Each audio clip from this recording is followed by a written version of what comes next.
어제 국정조사 들어가기에 앞서서 그 자백 유도죄 관련해 가지고 이것과 관련해서는 최고의 또 전문가 아니겠습니까? 노상원의 수사 2단 얘네들이 고문하고 허위 자백을 받아내기 위해서 자백 유도죄를 썼다. 그 문건을 저희가 공개를 했었잖아요. 예, 했었죠. 그런데 이것과 관련해서 문상호가 또 진술을 했더라고요. 문상호 진술 잠깐 좀 볼까요? 네, 노상원이 자백 유도죄 검토를 직접 지시했다라고 이렇게 특수본 국방부 특수본에서 얘기를 했습니다. 그렇습니다. 관련해서 조금 부연을 해주시면 좋겠습니다. 그러니까 아주 그 지기현이가 판결을 잘못했죠. 2024년 12월 2일 날 개헌을 하기로 했다 이렇게 돼 있는데 실제로 2024년 6월 달에 노상원이가 문상호한테 자백 유도죄를 준비하라고 그래요. 그러니까 이제 고문 이런 것은 이미 잘 알거든요. 노상원이가. 그래서 자백 유도죄에 대해서 준비해보라 했더니 실제로 찾아요. 그래서 벤조디아제핀하고 티오펜탈 나트륨, 프로포팔, 케타민이 있는데 재고까지 확인을 해요. 재고까지. 그래서 이 벤조디아제핀하고 프로포폴하고 케타민은 국군통합병원에 있다. 그래서 이제 문상호의 동기되는 친구가 여기에 근무하고 있어가지고 실제로 이 세 가지 종류는 국군통합병원에 있다로 되어 있고 그 중에서 또 벤조디아제핀이 제일 문제인데 뭐냐면 나머지는 주사로 주는 거예요. 나머지는 주사니까 어렵잖아요. 근데 이거는 벤조디아제핀은 뭐냐면 알약 형태로 돼 있어요. 그래가지고 줘 패고 입 열어 임마 해갖고 집어넣고 물 부으면 끝나는 거예요. 얼마나 간편하냐고요. 그래서 줘 패고 별짓 다 하다가 개한테 너 물릴래 뭐 했다가 뭐 밤 안 재우고 잠 안 재우고 이게 이미 그 앞에 신체적 고문, 정신적 고문이 쫙 나열되어 있고 그래도 안 돼서 무저항 상태로. 무저항 상태. 무저항 상태로 내가 요구하는 대로 회유와 협박에 굴복하게 만드는 방법. 용도가 그거예요. 네? 무저항 상태로 만들어서 회유와 협박에 만드는 방법인데 벤조디아제핀은 군인들이 마구 쓰기 좋게 알약으로 돼 있다. 이게 무시무시한 건데 이런 거는 또 시리아라든지 인도 뭄바이에서 테러 사건 났을 때 어떨 때는 경찰이 쓰기도 하고 어떨 때는 테러 단체가 쓰기도 하고 어쩔 때는 미국도 쓰기도 하고 관타나모라고 하는 쿠바에 있는 그 수용소에다가 불러다가 실제로 사용했던 것들 다 모아놓은 거예요. 진짜 무섭네. 근데 이 문건을 내란 6개월 전에 이미 만들었다. 그렇죠. 6월 중순에 6월 중순에 노상원이가 지시해서 문상호가 자기 저기 특수처에다가 지시하고 거기서 군무원이 작성해서 위에 올리고 해서 이거를 3장 복사해 가지고 가서 문상호가 노상원이한테 보고하고. 그러니까 이건 문상원이가 보고한 문건이에요? 문상호가 문상호 아니야? 현 당시 사령관이 노상원 전 사령관한테 보고를 한 거예요. 정보사에서 작성한 거네요. 정보사에서. 그러니까 노상원이가 문상호한테 지시를 해요. 그렇죠. 그러니까. 그리고 이제 문상호가 뭐 요원들한테 얘기했겠지. 그 문건 작성해서 그 문건을 문상호한테 줬다는 것까지는 확인이 됐어요. 근데 이 문상호가 여기 노상원한테 건넨 건 아직 확인이 안 됐어. 노상원한테 줬어요. 줬어요? 네. 노상원한테 줘가지고 이 정보사 관련 그러니까 약 700페이지 넘는 판결문에 정보사 관련 부분 여러 군데가 있는데 노상원이가 어느 정도 하냐면 문상호한테 지시하기도 하고 아예 지가 제대했는데 전역했는데 거기 대령들한테도 직접 지시를 해요. 미쳤네. 그러면은 이렇게 노상원이가 현역 대령들 뭐 정성욱이나 김봉욱한테 지시해서 똘똘하네 뭐 15명 준비하라 이런 거 있잖아요. 그거에 대해서 문상호 지시를 하기 전에 예비역이 현역한테 지시를 해요. 대령한테. 그러면은 야 무슨 지시 안 받았냐? 문상호가 확인하고 지시 받았습니다 하면 그거 장관님 뜻으로 이해해. 그렇기 때문에 장관님 뜻으로 다 김용현 장관의 뜻으로 지시로 이해해 해서 노상원이가 김용현하고 동급으로 돼 있어요. 판결문에. 그러니까 이러한 보고도 전부 문상호가 노상원한테 보고하면 노상원이 김용현한테 보고하고 김용현은 당연히 윤석열한테 만반의 준비 끝났습니다. 우리가 이런 것까지 했습니다. 보고한 거죠. 철저하네. 야, 기가 막힌 일이다. 그러니까 22대 총선 우리가 투표만 잘못했으면 이거 다 실행되는 겁니다. 그렇죠. 이렇게 끔찍한 일인데 댓글에 내란 지겹다고? 그러면 안 됩니다. 이거 큰일 납니다. 그런 얘기 하시면은 끔찍한 납니다. 일입니다. 예. 네. 자, 그 부분은 그 정도로 정리하도록 하겠습니다. 아니 근데 네. 박선원 의원님은 그래서 노상원 수첩에 이름이 있었어요? 나는 없었어요. 저기 국정원 전직 국정원 차장 네, 잘 숨어 있었네. 정무직으로. 최강 의원님 이름 있었죠? 아, 저는 실명으로 없었습니다. 저도. 아. 저는 별도로 별책 부록으로 있었잖아요. 멸책으로. 저는 여러분 요즘 제가 약간 핫한 인물인 것처럼 보이지만 저 원래 핫해가지고 그 수첩에 이름이 2번이나 들어가 있더라고요. 아니 2번이나 이름 들어가 있는 사람 몇 명 안 되는 것 오면 안 같아요. 돼요. 네. 그리고 남편도 들어가 있고 그렇죠, 남편은 맞아요. 이름은 아니고 누가요? 민변 뭐 이렇게 어. 들어가 있지만 저는 이름이 서영교 여기다가 한 번 쓰고 또 김건희가 한 번 더 얘기했나 봐요. 여기 또 한 번 쓰이고 아이고. 제가 명태균 게이트 진상조사단 단장이었잖아요. 그렇습니다. 그랬는지 어쩐지 그래서 이름이 2번이나 들어가 있더라고요. 아유. 그거 내가 먹을 뻔했잖아. 아유, 잘해주던데. 주사 맞을 뻔했잖아. 아유, 끔찍한 얘기네. 얻어 터지기도 하는 거였어. 아이 나는 10월 아이고 무서워. 예. 10월 30일 문상호가 전화 왔다니까요. 아, 그동안 잘해줘서 고맙습니다. 안녕히 계십시오. 충성 그랬다니까. 와. 그리고 다른 사람들은 야 이걸로 너 끝이고 너 죽인다는 뜻이다 하는 사람도 있고 김병주는 야 너만 봐준다고 그런 거다. 아니, 후자는 아니지. 그러면은 그렇게 작별 인사를 왜 합니까? 그렇죠. 전자겠죠. 예, 너하고는 끝이다. 예. 예. 그때 아니, 정보의 간사로 잘 국회의원 안 발전했는데. 되셨으면 어쩔 뻔했어요. 그렇습니다. 아유, 온 정말. 세상을 바꾼 아주 정말 고맙습니다. 중요한 늙은 초선입니다. 초선이라는 말이 좀 세상스러울 수 있어요. 근데 초선입니다. 늙은 초선입니다. 네. 그건 제가 한 말이 아니라요. 본인이 한 말이에요. 고맙습니다.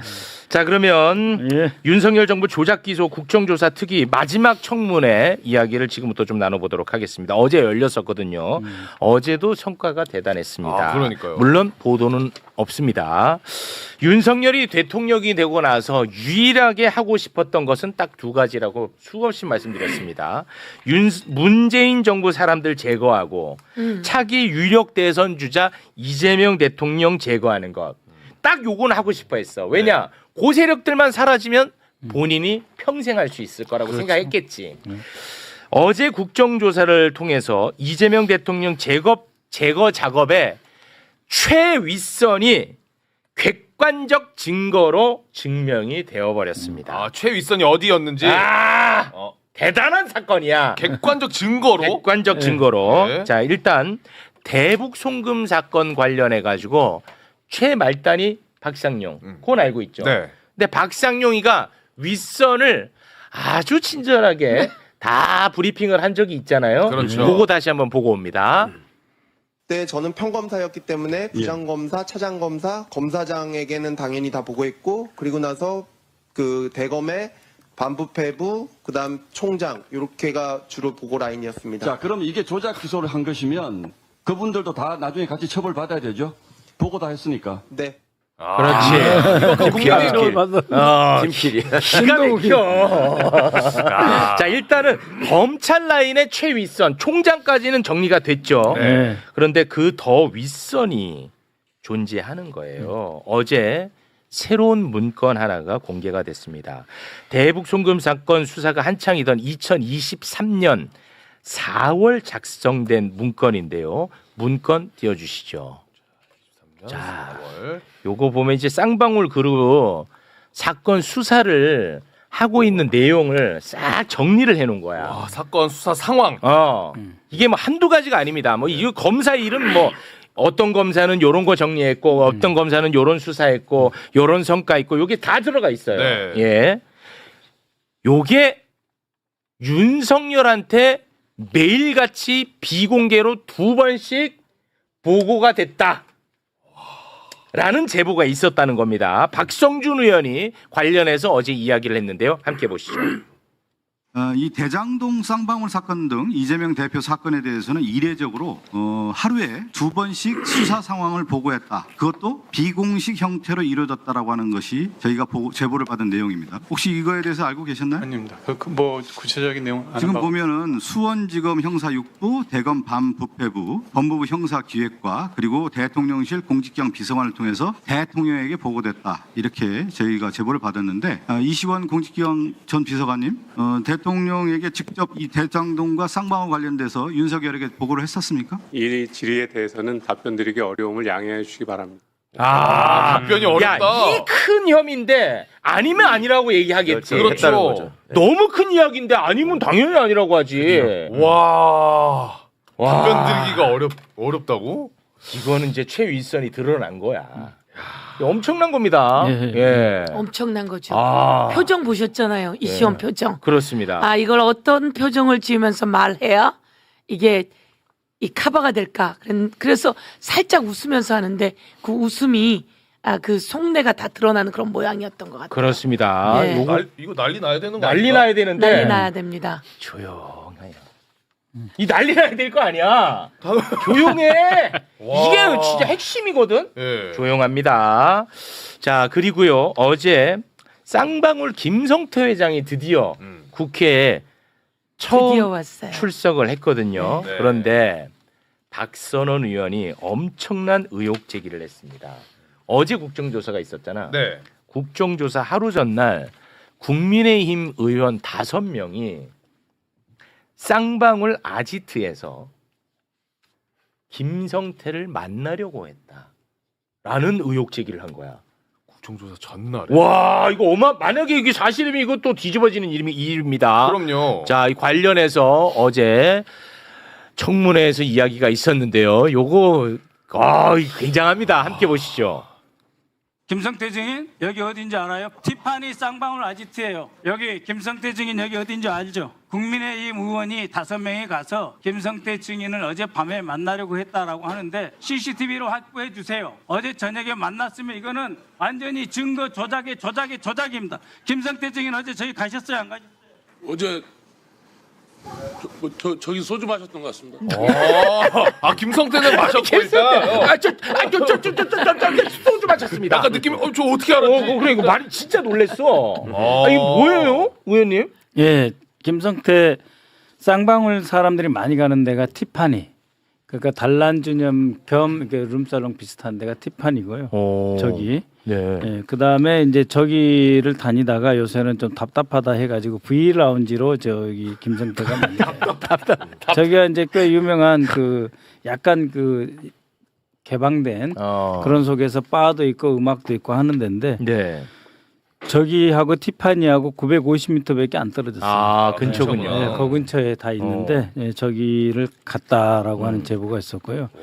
실제로 이제 김성태가 나오기 전에 입장이 오락가락했다. 예를 들면 이런 거예요. 이호남이를 필리핀 마닐라 호텔에서 만났다고 한 방영철이는 사실상 요새 정신병약 먹고 애가 오락가락해요. 이렇게 답변을 준비를 했대요. 김성태가요? 네. 그랬다가 이혼한 부분은 빼고 방영철을 뭐라고 했더니 그 친구가 요새 많이 아프고 정말 힘들어해요. 그래서 정신병원 치료를 받아요. 이 말은 했는데 그 사람이 말하는 것 중에 이혼함에 관한 부분은 사실이 아니에요. 이래야 되는데 또 그 말은 또 못하고 쑥 빠지고. 그건 말하기 어렵지. 네, 말하고. 또 이재명 대통령에 대해서는 이제 자기가 양심이 있으니까 그런데 공범관계 아니라고 얘기하고. 박상용이하고는 의형제가 아니래요. 네? 박상용이하고 어제 호의적으로 얘기하더라고. 그래갖고 박상용이하고는 이제 뗄 수가 없대요. 둘이서. 의형제 부부관계니까. 네. 합의를 받지. 이제 이익은 박상용이가 지켜주고 책임은 이재명만 죽이면 된다. 넌 부담 없지 않냐. 그 이재명을 제거하는 과정에 이화영이만 잘 꼬드겨서 이용을 하면 너의 이익은 다 보여주겠다 해서 이미 끝난 거예요. 둘이서. 이제 그렇게 담합이 된 상태. 그래서 이 사람이 뭐라 그러냐면 밥은 인정하고 술은 인정하지 않기로 하고 왔대요. 그러니까 그 연어술 파티 5월 17일. 5월 17일 날 다 모여가지고 뭐 이제 그건 빼박이니까. 아니 그 의원님 잠깐. 국민의힘 사람들 만난 건 맞아요, 아니에요? 지금 추적하고 있어요. 지금 일단 한번 확인을 해보니까 시간대가 살짝 이게 비끄러지는 것처럼 좀 어긋난 측면이 김성태는 10시부터 술을 먹었고 국민의힘 사람들은 조금 전에 그 근처 어디 갔었던 것 같고 근데 그중에 국조 특위 사람은 없었다. 근데 조금 이상한 사람이 하나 있긴 있어. 중첩되는 사람이. 있긴 중첩되는 있는데. 사람이 하나 있죠. 예, 하나 있어요. 자, 예. 강남에 있는 거죠, 저거는? 예, 압구정. 예. 예, 있어요. 그 건물인 것 같은데 네. 예, 본인의 건물, 그 회사 건물. 네, 그것까지는 제가 아직 확인을 못했는데. 아, 제가 그건 예. 체크했는데. 그래서 어찌됐든 예. 국정조사에 나와서 무슨 말은 하고 무슨 말은 하지 않을지 사전에 뭔가 대충. 조율이 된 상태에서 나온 거 아니겠냐. 예, 그래가지고 오케이. 밥은 다른 검사도 간혹 주는 경우가 있으니까 밥은 인정을 하는데 술은 이게 박상용이가 빼도 박도 못하게 징계감이다. 이게. 박상용이 다치니까. 네, 그러니까는 밥이야 뭐 다른 검사도 하지 않았냐. 오케이. 그다음에 뭐 진술 세미나 했다고 하는데 공범들 기다리다 보면 같이 있을 수 있지 않느냐 이렇게 도망가는데 네. 술은 그렇게 해본 사람이 없으니까 술은 안 마셨다고 계속 주장하는 그러니까 네. 저희 김성태 진술 들어보면 술 마셨다는 부분에 펄쩍펄쩍 뛰어요. 맞습니다. 네. 근데 밥이나 진술 세미나에 대해서는 가만히 있어요. 그렇습니다. 네. 그리고 박상용에 대해서 상당히 호의적으로 얘기하고. 네. 자, 그래서 본질로 들어가겠습니다. 네. 김성태가 나왔어. 김성태한테 들을 답 중에 핵심적인 답은 딱 하나입니다. 대북 송금이 이재명 지사를 위한 것이냐 아니냐. 맞지? 그렇죠. 왜냐하면 이재명 대북 송금 사건에 유일한 증거는 김성태의 진술밖에 없거든. 맞잖아요. 네. 그런데 김성태의 진술은 그동안 계속 바뀌어왔어요. 어떻게 바뀌어왔는지 잠깐 좀 소개를 해주시죠. 자, 인천공항으로 들어올 때 김성태는 이재명 대표 전혀 모른다라고 얘기를 했습니다. 네. 근데 검찰 조사를 받을 때는 이재명의 방북을 위해 북한에 송금을 했다라고 진술이 바뀌거든요. 근데 2023년 3월 10일 접견 녹취를 보니까 이재명에게 돈 준 게 있으면 줬다고 말하고 싶다. 검사들이 하도 괴롭히니까. 지인에게 이렇게 얘기를 한 겁니다. 그렇습니다. 근데 어제 김성태가 국회에 나와가지고 이 부분에 대해서 명확하게 또 이야기를 합니다. 네. 그 장면 함께 보겠습니다. 그분에 대한 거는 제가 본 적도 없고 뭐 대가를 받은 것도 뭐 상대를 안 했기 때문에 그분에 대해서는 자 공방장관이 부인했습니다. 저 태국에 있을 때도 뭐 이렇게 말하면 또 국힘 의원님들 좀 뭐 화나실지 모르겠지만 그 당시 여당했던 분들이 많은 좀 회의보다는 제의 같은 게 있습니다. 이거 어마어마한 이거 어마어마한 겁니다. 이거 어마어마한 거야. 네. 근데 본인이 자 일단 첫째 이재명은 관련 없다는 거야. 요거 핵심이야. 네. 두 번째는 국민의힘이 회의 걸치고 가잖아. 근데 본인이 생각이 너무 센 발언을 제의가 있었으면 이렇게 하잖아. 그러니까 한국에 들어오기 전부터도 그러니까 그래서 귀국했다는 이야기예요. 대박 사건 아닙니까 이거? 이게 대박입니다. 이것이 이제 앞으로 그 진술로 나왔고 조사해야 될 대상이 되는 거죠. 그 당시에 조경식 부회장이 권성동과 만난 사진 보셨죠? 네. 예, 그때 저희가 국회에서. 청문회 할 때 조경식 부회장이 권성동과 만났고 네. 그때 너희가 들어오면 어떻게 해주겠다. 그렇습니다. 그리고 적당하게 해주겠다. 그래서 돈 얘기가 있었다라고 했던 것을 조경식 부회장이 그러니까 법사위가 그걸 청문회를 통해서 했거든요. 네. 그러니까 그동안은 상임위가 청문회라고 하는 걸 해본 적이 없어요. 근데 저희가 법사위에서 청문회라고 하는 걸 했고 그 청문회에서 그 장면이 나왔고 어제 나온 국민의힘 의원님들이 들으시면 좀 화가 날지 모르겠지만 네. 그 당시에 여당 의원들이 회의도 하고 제의도 했다라고 하는 말을 탁 걸쳐놓고 가죠. 자, 그럼 이게 핵심이지. 이 사건에 이게 핵심 맞잖아요. 그러면 너무 큰 내용인데. 이걸로 보도가 도배돼야 되지. 예. 보도 없어. 근데 언론이 뭘로 도배한지 알아? 김성태가 나 연어술 파티 술 안 마셨다. 그걸로 다 도배돼 있어. 그거 좀 올려줘 보세요. 이거 봐봐. 이거를 헤드라인으로 다 이거만 뽑았다니까. 분명히 말하지만 술 안 마셨다. 진짜 나쁘지 않냐는 거야 나는. 이걸로 다 도배가 돼 있어요. 국정조사 청문회 나온 김성태 입국 전에 국민의힘에서 회유 있었다. 뭐 이런 게 나와야 되는 거 아니야? 하나도 없잖아. 이것만 있단 말이야. 이것만. 자, 그런데 김성태가 술을 마셨다는 것은 회유의 정황 증거일 뿐이에요. 그렇죠. 술을 마셨는지 안 마셨는지는. 그런데 그마저도 수없이 많은 증거로 술을 마셨다는 게 증명이 된단 말이야. 김성태하고 김성태 지인이 접견했을 때 그 내용이 빼박으로 딱 나오잖아. 네. 매불쇼에서만도 몇 번 얘기한 것 이거 수없이 같은데 다뤘잖아. 다시 한번 확인 차원에서 2024년 5월 17일 지인 접견 중에 김성태가 한 얘기입니다. 오늘 중요한 날이야. 결전의 날이야. 사실은 세상은 태풍이 오면 태풍을 피할 수가 없다. 태풍 속에 안 들어가야 되는데 이미 태풍 속에 들어가 버린 것 어떻게 하겠냐. 그 흐름을 내가 만들어야지 이제는. 그렇게 노력을 해야지. 우리가 흐름을 만들어야지. 반전시킬 수 있는 뭔가 노력을 해봐야지. 소주라도 한 잔 먹고 이야기하면 편할 판인데 이렇게 얘기를 하면서 나도 고민 무지하게 돼 임마. 사실 엄청난 도박이야. 만약에 저것들이 기소해가지고 유죄 나오면 1년 6월 이상인데 스타트가 예를 들어서 지금 이화영이도 마찬가지 아니냐. 오늘은 나온다고 하니까 소주라도 한 잔 먹고 가서 이야기하면 편할 판인데 내가 변호사한테 이야기해 봤으니까 물 있잖아. 물은 좀 있잖아. 석수 같은 거. 한번 이야기해 보라고 해. 흉금 없이 이야기를 해볼 수 있게끔 환경을 만들면 좀 어떠냐. 뭔 말인지 알지? 네. 끝났죠. 그리고 이날 이제 또 카드 결제 다 나왔고 그렇죠. 이거는 뭐 더 이상 얘기할 게 없거든요. 그런데 그걸로 언론은 다 도배합니다. 본질은 다 사라지고. 그래서 이제 결론 짓겠습니다. 대북 송금 사건 관련해서 대북 송금 사건과 관련해서는 이제 김성태의 진술도 의미가 없어요. 아무 의미가 없어.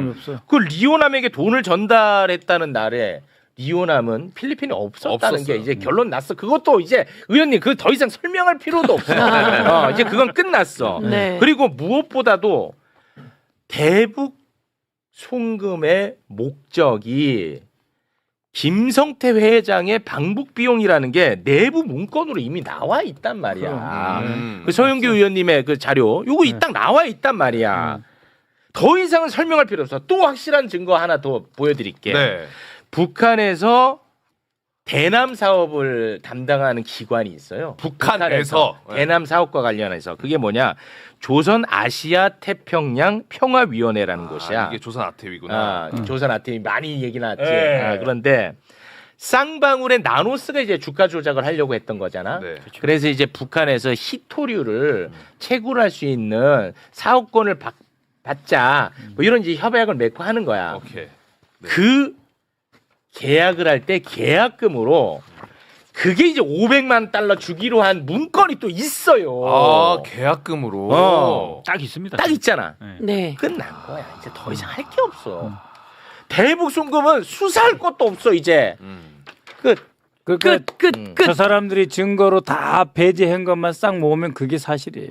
네. 그걸로 끝이에요. 증거는 쫙질해. 그게 나쁜 거죠. 네. 다 알면서 그걸 빼버리고 만들어 왜곡했다는 게. 맞습니다. 다 알면서. 그러니까 검사실에서 이루어졌던 일이고 변호사들이 재판정에서 저것들을 찾아서 내게 된 거죠. 찾아서 냈는데 그 안에서 판사도 피고인에게 유리한 증거는 빼버리고 그리고 말도 안 되는 증거를 아주 유일한 물증이 그 일본 호텔에서 뭐 시애틀 호텔에서 만들었다고 하는 보고서. 가짜 문서, 보고서 이것만 인정을 하고 그런데 이제 이게 다시 한번 돌려보고 또 돌려봐야 되는데 저희 국정조사를 통해서 온 세상에 드러났다는 거죠. 다 드러났어. 온 세상에 드러났고 공개적으로 드러났고 이제 오늘 매불쇼를 통해서 곳곳에서 이걸 받아서 또 전달하고 그러면서 저들은 궁지에 몰리게 될 것이고 저희는 이제 바로 내일 모레 중으로 당에서는 특검법이 진행돼 나갈 것이고 제가 법사위원장으로 있으면서 그것은 통과시켜 낼 것이고 그런 속에서 수사는 진행되게 될 것이다. 이런 말씀을 드리고요. 겸직하니까 좋아요. 네. 그러네. 국조특위위원장하고 법사위원장 겸직하니까 본인이 만들었어. 이 호환이 지금 진짜 제가 만들진 않습니다. 특검법은 귀한 분들이 만들고 아유 저는 안 만들어요. 거기서 만들면 제가 할 수 없이 통과시키는 거죠. 국민의 민심에 와서 통과시키는 거죠. 할 수 없이. 근데 여기서 한 말씀 드리면 저 합의서 송명철과 김성태가 합의를 하는 거거든요. 그렇습니다. 합의를 해서 500만 달러를 주겠다고 합의를 해요. 예. 그러면 500만 달러는 경기도 스마트팜 대납이다. 그리고 300만 달러는 이재명 방북 대납 비용이다. 그렇지. 그러면 이 합의서 쓴 계약금은 어디 갔어? 그렇지. 그 500만 달러는 이 합의서를 쓰고 준 계약금인 거죠. 네. 계약금의 일부가 갔고 이 돈을 마저 다 잘 주면 북한에 가서 아까 말한 그 자료 회장님의 방북을 최우선으로 한다. 그렇지. 그럼 방북을 해요. 그러면 북이 그때 공개하기로 해준 거예요. 그렇지. 그때 공개하기로 하면 북한이 대북 사업에서 엄청난 단독을 가졌구나. 그렇죠. 그러면 북한의 주식은 쫙 올라가고 어떻든 뭐 주식은 그 다음이라 하더라도 저들은 대북 투자 사업을 하려고 눈에 불을 켜고 한 거예요. 그렇습니다. 눈에 불을 켜고 하고 그걸 하다가 갑자기 어느 날 질질 끌려서 윤석열이 잡아오라 그래서 잡혀갔는데 보니까 이건 다 어디 가고 스마트팜 비용이다. 그다음에 이재명 방북 비용이다. 그렇지. 이렇게 하라 그러니까 이재명 건 아무리 연결해도 안 되니까 끊어내고 이제 어제 나와서 1차로 이재명과는 관계가 없습니다. 그렇습니다. 마음속에 영웅입니다. 네. 누가 돼서 미안합니다. 이렇게 하게 된 거죠. 그러니까 이 김성태도 앞뒤가 안 맞아. 아니 이재명 대통령과 관련이 없대. 그렇죠. 그런데 박상용은 위대하대. 이게 안 맞잖아. 그러니까 전에는 불출소 사유서 내고 안 나왔잖아요. 네. 그 기간 동안에 준비를 한 거죠. 지금 어제 보면은 하여튼 강력하게 부인하는 게 주가 조작이 첫 번째고. 맞습니다. 왜냐하면 이게 자기 이해관계가 가장 크니까. 감옥도 들어가고 돈도 다 뱉어야 되고. 그렇지. 그 주가 조작, 술, 박상용 세 개가 금기어야. 그렇습니다. 그것만 부인하고. 맞아요. 저는 법률가랍시고 어제 참 참담했던 게요. 그 우리가 형사사법 체계를 발전해온 이유가 억울한 사람 만들지 말라는 거거든요. 쉽게 말하면. 네네. 그래서 나온 게 검사의 객관 의무, 판사는 의심스러울 때는 피고인의 이익으로. 그거를 완전히 정반대로 한 거예요. 그러니까 검사의 객관 의무라는 거는 피고인한테 불리한 증거라도 제출해서 법원에서 판단하게 해라 이거고. 네. 법원은 설사 유죄의 심증이 가는 증거가 있더라도 무죄일 것처럼 보이는 게 있으면 유죄라고 하면 안 된다 이거. 그렇지. 네. 근데 그게 다 갔는데도 불구하고 판사는 결론을 정해놓고 하니까 있는 증거도 빼버리고 한 거 아니에요. 그렇습니다. 이게를 완전히 민주주의 형사사법 체계를 그냥 무너뜨린 사건이라니까요. 이게. 맞습니다. 이재명 대표를 목표로. 네. 와. 이거 정말. 요거 혹시 비춰지나 모르겠는데 뭐죠? 요 이제 1차 합의서 1월 17일 아태위하고 한 합의서에도 경기도 언급이 하나도 없고 5월 달에 한 민경련하고 합의서에도 경기도 하나도 없어요. 없죠. 있을 수가 그다음에 없죠. 7월 1일 날 방금 서영교 위원장이 가져온 그 문건에도 뭐가 또 있냐면은 그 방용철 문건이에요. 네, 방용철 문건에 뭐가 있냐면은 평양에 회장이 가가지고 그렇죠. 거기서 공개 행사를 하자라고 네. 딱 들어 있어요. 거기에. 그렇습니다. 3자가 합의한다. 아태, 쌍방울 그리고 관계기관 뭐 이렇게 나오거든요. 네, 그렇게 해서 3자 합의 얘기. 그렇습니다. 요거는 뭐 더 이상은 더 이상 이제 볼 필요 뭐 없죠, 깔끔해. 그러니까 이재명 대통령과 관련이 없다는 거에서만 멈추는 게 아니라 돈이 무엇 때문에 갔는지까지도 다 깔끔하게 정리가 되는 겁니다. 네. 그런데 아직도 언론에서는 그런 본질을 다루지 않고 김성태가 술 안 마셨단다. 민주당 너네 다 틀린 거지. 이러고 앉았어 아직도. 아니 근데 저거는 술은 김성태가 이화영이 먹이려고 산 것일 수도 있어요. 네? 그러니까는 술하고 연어하고 해가지고 이화영이 야 화영 형 한잔 해. 네네. 그러니까 나는 안 마셨다라고 지금 주장하는 거기 때문에 저는 그조차도 뭐 본질은 아니고 본질은 그리고 아니에요. 나는 그 거짓말이라고 봅니다. 그건 거짓말이고요. 아까 티파니인지 뭐 브이라운지 티파니. 소주 마셨다잖아. 소주 마셨다잖아. 소주를 좋아하는 거지. 네. 그리고 은연중에 접견하면서 오늘 소주란도 한잔 해야 되는데 결전의 날인데 소주 그렇습니다. 이야기를 한 거고 네. 그리고 석수병에다가 소주를 담았잖아요. 맞아요. 그래서 이화영이 맨 처음 얘기하는 게 저희가 이화영 청문회를 할 때 그거였거든요. 머뭇머뭇거립니다. 이 종이컵을 받아서 물인 줄 알고 했는데 냄새가 소주 냄새였다. 그러면서 소주 얘기가 나오기 시작한 거예요. 그렇습니다. 근데 기가 막히게 계산서가 나왔잖아요. 네. 이 소주를 가지고 들어간 게 박상웅이에요. 소주를 산 건 다른 애가 샀을 거예요. 네. 그리고 그걸 가지고 오고 박상웅이 13층에 있다가 나가요. 여기서 받은 거죠. 받아서 다시 들어가가지고 그걸 갖고 2시간을 있는 거예요. 2시간. 그 안에서 1313호에서 2시간을 실컷 이야기하고 먹고 이야기했겠죠. 여러 사람이. 그렇습니다. 그리고 어제 나와서 하는 말이 그 소주 어떻게 된 거예요? 그랬더니 제가 마음이 아파서 먹으려고 샀습니다. 이렇게 얘기하잖아요. 또 불쌍한 척은 되게 불쌍한 척하고 그리고 예? 중요한 건 우리가 그 다음에 봤거든. 거기서 8시 40몇 분에 나와요. 1313호에서 나와서 그 다음에 차가 가다가 주유소에서 주유를 해. 네. 그럼 지가 운전했으면 술을 못 먹는 거고 그 다음에 10시 넘어서 호텔로 들어가는 장면이 요게 탁탁탁 찍혀 있는 다 맞습니다. 네, 네. 다 찍혀 있고 근데 중요한 건 여러분 내가 속이 아파서 술을 샀어요. 소주 살 때 속이 아파서 샀어. 소주만 사? 안주를 사야 되잖아요. 그렇죠. 너무 당연하잖아요. 최고 네. 앵커가 딴 이야기 좀 넘어가자고. 우와 대박. 감히 와, 진짜 고맙습니다. 어떻게 알았어요? 네, 아니, 계속 쌍방울 이야기 말고 다른 건을 하든지 근데 좀 마지막 맞습니다. 한 건 아주 중요한 게 있습니다. 아, 또 있어요. 네. 요 아까 이 문건입니다. 아, 그렇죠. 혹시 이 문건 그 윤석열에게 보고된 아, 윤석열 보고 문건. 예. 요게 이시원에게 이제 묻잖아요. 이시원 너 통해서. 요거 문건 기억하지? 나 윤석열에게 보고했지? 그렇지. 매일매일 윤석열은 보고받았지? 하루에 2번도 보고받았지? 2번씩. 그래도 윤석열은 아직까지 검찰총장이었지? 그렇지. 대통령 자리에 있으면서 근데 중요한 건 이 문건의 내용을 보는 겁니다. 내용이 진짜 중요하더라고. 내용을 보면 여기에 이제 그 내용이 없어요. 그러니까 아직 이거는 2023년 4월 28일에서 30일까지 문건이에요. 네. 5월 1일까지 수사한 내용의 문건이에요. 이 내용의 문건에는 이재명 방북 얘기라든지 이화영이 보고했다는 내용이라든지 아직 이런 내용이 없고 이화영 주변을 터는 얘기, 네. 법카 이야기, 그렇습니다. 그리고 쌍방울의 주식 이야기 이런 걸 터는 이야기만 있어요. 네. 요 뒤에 5월 17일부터 바뀌는 거죠. 아. 그래서 예, 그래서 요거를 보면서 윤석열 위원장님 여기 다음에 예정 사항이 있는데 그렇죠. 5월 1일 요 예정 사항에 이제 도지사 평화부지사 업무 보고는 털 계획이 딱 있어. 5월 1일. 거기 딱 있어. 5월 1일부터 요걸로 그 뒤로 네, 5월 과정에서 1일부터 나오는 간다. 거죠. 그렇습니다. 그래서 5월 깔끔합니다. 예정 사항까지. 그렇습니다. 요 자, 내용이 여기에 그들의 주제 흐름이 바꾸자고 다 이제. 들어있는 거죠. 네. 주제 바꾸자. 아우, 대단히 고맙습니다.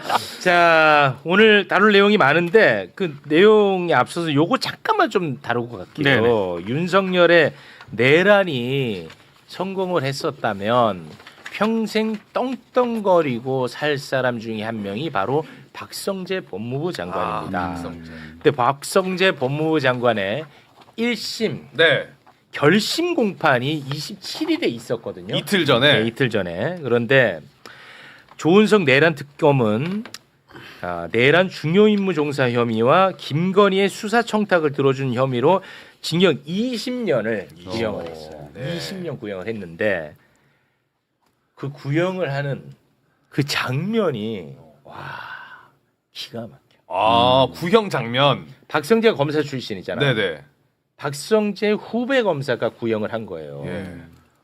와 이건 뭐 마치 영화의 한 장면 같았어요. 이 검사가 한마디로 유명해졌더라고요. 아 진짜요. 아 한마디 한마디가 막 진짜 후벼 파더라고. 네. 조금 길지만 요거는 여러분과 함께 좀 공유하고 싶어서 준비를 했습니다. 이어폰을 좀 착용을 해주시고요. 함께 보겠습니다. 피고인이 새삼 강조한 검사 선서에는 다음과 같은 내용이 있습니다. 공익의 대표자로서 정의와 인권을 바로 세우고 범죄로부터 내 이웃과 공동체를 지키라는 막중한 사명을 부여받은 것입니다. 법무부의 영문 표기가 Ministry of Justice, 정의부라는 사실을 피고인도 잘 알고 있을 것입니다. 그래서 후배 검사들에게 검사 선서를 다시 읽어보라고 각별히 당부하였을 것입니다. 그러나 정작 자신은 윤석열의 내란 범죄를 목도하고도 눈을 질끈 감은 채 한 배를 탔습니다. 정의와 인권, 공동체를 지키라는 막중한 사명 같은 것은 피고인의 안중에 없었던 것입니다. 피고인은 국무회의가 끝나기 무섭게 과천 법무부 청사로 곧장 달려가 심야 간부회의를 소집하고 내란의 구체적 실행을 뒷받침할 만반의 준비 태세를 갖추라고 조목조목 지시하였습니다. 12월 3일 밤 피고인은 누구보다 적극적으로 비상계엄 후속 조치에 발벗고 나선 것입니다. 법무부 장관으로서 위헌 위법한 비상계엄을 수단으로 한 범죄 행위를 직접 목도한 후 지휘 감독 대상인 검찰총장과 세 차례에 걸쳐 통화하면서도 범죄 대응을 지시하지 않았습니다. 그들이 부인할 뿐 윤석열로부터 받은 지시를 이행하기 위한 통화였음이 자명합니다. 검찰총장은 12월 5일 비상계엄에 대한 수사 개시를 공표합니다. 12월 3일과 12월 5일의 차이는 비상계엄을 수단으로 한 내란이 실패했느냐 밖에 없습니다. 그러므로 계엄 선포를 적극 만류했다는 피고인의 주장은 표리부동이나 언행 불일치, 이중성이나 책임 회피를 넘어 국민의 신뢰와 기대를 정면으로 배신한 범죄 행위일 따름입니다. 우리 국민은 암울한 현대사를 통해 국가 권력을 무력으로 찬탈한 권위주의 정부가 실질적인 민주주의를 파괴하면서도 법의 외피만 빌려 독재를 민주정인 양 정당화한 사례를 익히 보아 잘 알고 있습니다. 그때마다 이를 정당화하고 국민을 속인 노련한 법 기술자들이 있었음은 주지의 사실입니다. 피고인도 윤석열의 내란 과정에서 충실한 집행관이 되기를 자청하였습니다. 법령에 따른 정상적인 장관의 업무라는 부끄럼과 염치도 없는 파렴치한 변명으로 일관하였습니다. 피고인과 같이 법의 이름으로 법을 파괴하는 법 기술자에게 경종을 울리기 위해 엄중한 법의 심판을 내려주시길 요청합니다. 피고인 박성재에게 징역 20년을 선고해 주시기 바랍니다. 듣는데 진짜 내용, 말투, 태도. 저는 진짜 영화 한 편을 보는 느낌이었거든요. 어떠셨습니까? 좋습니다. 마음이 장중해지고 너무 차분한 이렇게로 그 얘기를 해줘서 너무 고맙습니다. 네, 다만 이제 그러니까요. 공익의 대표자는 검사나 법무부 장관에 그치는 것이 아니고 경찰도 공익의 대표자이고 모든 국민도 공익의 대표자입니다. 네. 대한민국 검사라는 말들은 너무나 과장되어 있다는 점을 말씀드립니다. 아주 훌륭한 네. 논거입니다. 그렇습니다. 징역 20년, 네. 파렴치한 변명으로 일관하였다. 그렇습니다. 법 기술자 이야기도. 네, 가슴에 박힙니다. 그렇습니다. 근데 반면에 이 검사의 선배 박성재 최후 진술을 하지 않았겠습니까? 마지막까지도 거짓말로 일관합니다. 그리고 더 봐줄 수 없는 게 눈물을 흘리는 와중에도 거짓말로 일관한 거야. 나는 그거 정말 이분들한테 이런 사람들한테는 사과 요구하면 안 돼. 반성을 요구하면 안 돼. 어차피 변하지 않습니다. 함께 보겠습니다. 국무위원회 한 사람으로서 그 상황을 막지 못하고 대통령을 설득하는 데 실패한 것에 대해서 많은 책임감을 느끼고 있습니다. 그리고 국민께 충격과 실망을 드린 것이 대단히 죄송하게 생각합니다. 저희 인생을 깡그리 부정하는 특검 측의 후배 검사들의 의견을 듣고 있으니 개인적으로 매우 참담한 심정입니다. 특검이 주장하는 바와 같이 내란 행위를 공모하거나 내란의 중요 임무를 수행한 사실이 없습니다. 존경하는 재판장님께서 이 법정에 현출된 여러 증거들을 형사법 원칙에 따라 면밀하게 살펴주셔서 억울함이 없도록 현명하게 판단해 주시기 바랍니다. 법적으로는 잘못한 게 하나도 없대. 그런데 눈물을 흘려. 내가 정치적으로 도의적으로 막지 못한 거는 미안하다는 거야.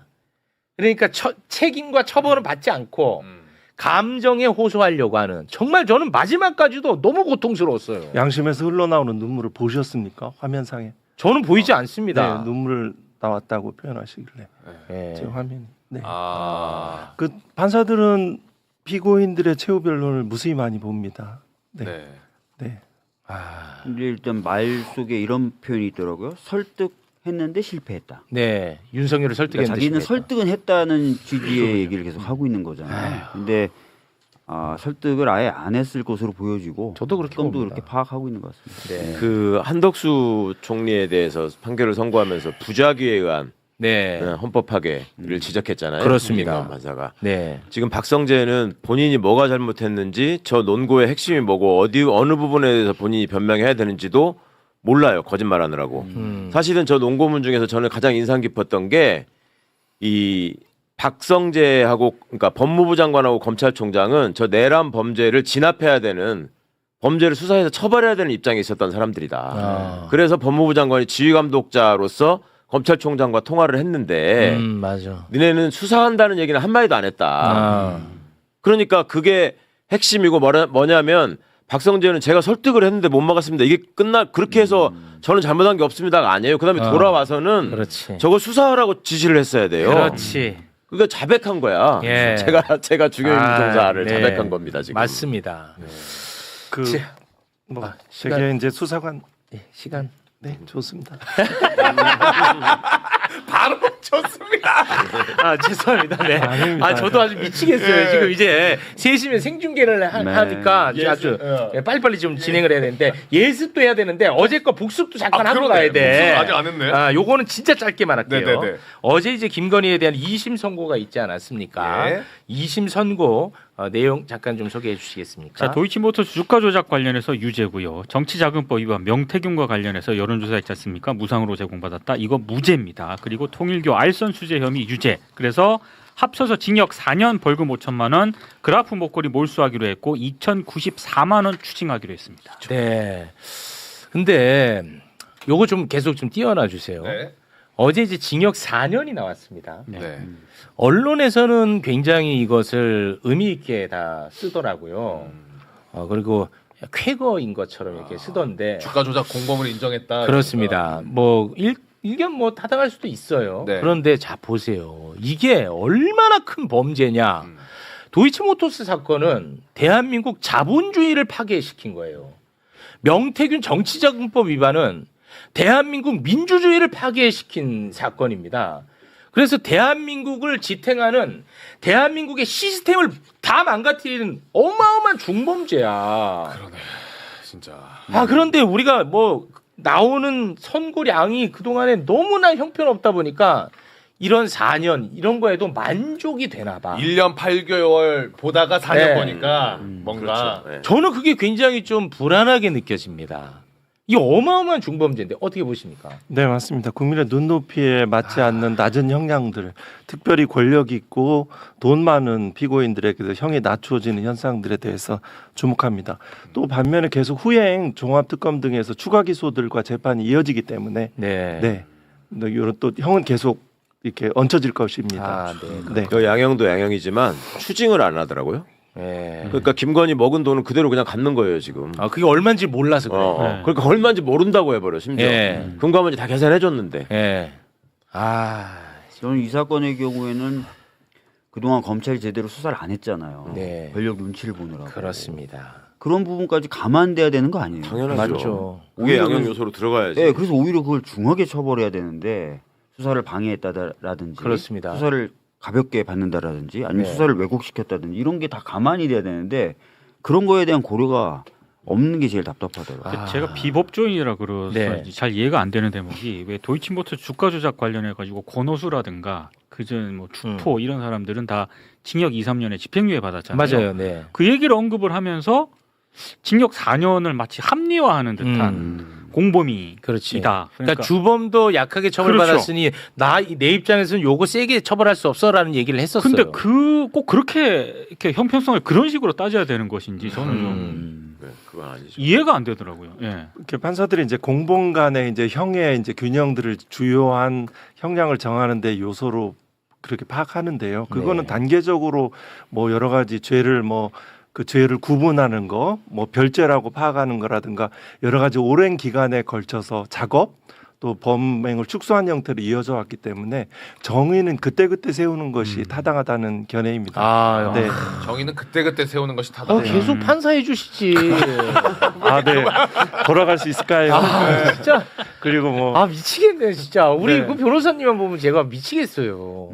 너무 대한민국의 아까운 판사를 놓친 것 같아서. 너무 감사합니다. 두 분 뭐 하시는 거예요? 제가 다시 해도 돼요. 다시 가도 지금 아직 나이가 남았기 때문에. 뭐 장기적으로 이제 그 형사 재판이 배심제로 가는 날 그러면은 네. 그걸 가고 있겠지요. 알겠습니다. 네. 그 어제 이제 주가 조작을 인정하면서도 이제 감형의 이유를 엄청나게 많이 만들었거든요. 네. 예, 부당이익을 산정하지 못해서 가중 처벌할 수 없다. 얼마 벌었는지 모른다. 그리고 실패한 주가고 이게 뭐 시장 교란을 많이 한 거는 아니니까 이게 감형한다 뭐 이런 얘기를 했거든요. 그거 잠깐 영상으로 보고 가겠습니다. 이 사건 시세 조정 행위로 인한 부당이득액은 산정하기 곤란한 경우에 해당한다고 판단되므로 가중 구속 요건을 적용할 수 없습니다. 이 사건 시세 조정 범행의 경우 경제적 측면에서 다소 성공적이지 못하였던 시세 조정으로 볼 수 있고 시장 질서에 심각한 교란이 발생할 때까지는 보기 어려운 측면도 있습니다. 와, 이거 진짜 어떻게 해, 나는 지금. 야, 너무 고통스러워. 아니, 실패를 했다니 김건희가 훑어먹은 돈이 얼마인데. 자기가 23억 정도 벌었다고 하지 않았어요? 맞아요. 주입으로 짜증까지 냈잖아. 왜 이걸 내가 나눠줘야 되냐고. 그러니까요. 다소 성공적이지 못했던 시세 조정. 그리고 시세 조정의 주요 대상이 되는 회사들이 그러니까 저렇게 약간 규모가 작은 그런 회사가 오히려 시세 조정하기가 쉬워서 주가 조작 범죄에 많이 사용되거든요. 네. 그러면 전 논리라면은 작은 회사를 가지고 시세 조정을 했으면 시장 교란 행위가 적다라는 이유로 감형을 받을 수 있는 법원이 얼마나 선택적으로 상대에 따라서 하는지 보세요. 정경심 교수도 자본시장법 위반 혐의로 걸었었잖아요. 그때 명백히 그분은 거의 다 손해본 거 다 나왔었잖아. 네. 마지막에 다 손실만 났잖아요. 네. 근데 최고로 올라갔을 때 가격을 쳐가지고 그때 팔았으면 이만큼 벌었을 수 있다. 와. 그래서 시장을 교란한 것이다. 이렇게 했었어요. 판결을. 이 정말 미치겠습니다. 예. 자, 근데 어찌됐든 간에 주가 조작 자체에 대해서는 인정을 했으니까 도이치모터스 털어준 검사들 얼굴은 보고 갑니다. 아무리 시간 없어도. 그렇죠. 요거 읊어 이름. 자, 박성재 당시 법무부 장관, 당시 서울중앙지검장 이창수, 서울중앙지검 4차장 조상원이죠. 중앙지검 반부패 2부장 최재훈. 저 조상원이가 저 발표했었잖아. 안경 조금만 거. 맞아, 요만한 거 끼고. 맞아. 그러니까 이자들은 진짜 천벌 받아야 돼. 천벌. 자, 그리고 어제 명태균 정치자금 위반 혐의는 완전 또 무죄를 선고를 했거든요. 그것과 관련해서는